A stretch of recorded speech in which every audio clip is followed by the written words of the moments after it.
সকল দল ও অংশীজনদের সাথে আলোচনা করে গঠিত অন্তর্বর্তীকালীন সরকার যত দ্রুত সম্ভব নির্বাচনের ব্যবস্থা করবে।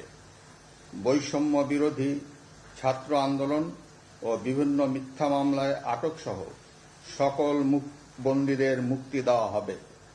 বৈষম্য বিরোধী ছাত্র আন্দোলনের নিহতদের পরিবারদের ক্ষতিপূরণ প্রদান ও আহতদের সুচিকিৎসার প্রয়োজনীয় সকল সহায়তা দেওয়া হবে। সর্বসম্মতিক্রমে বিএনপির চেয়ারপারসন বেগম খালেদা জিয়াকে মুক্তি দেওয়ার সিদ্ধান্ত নেওয়া হয়।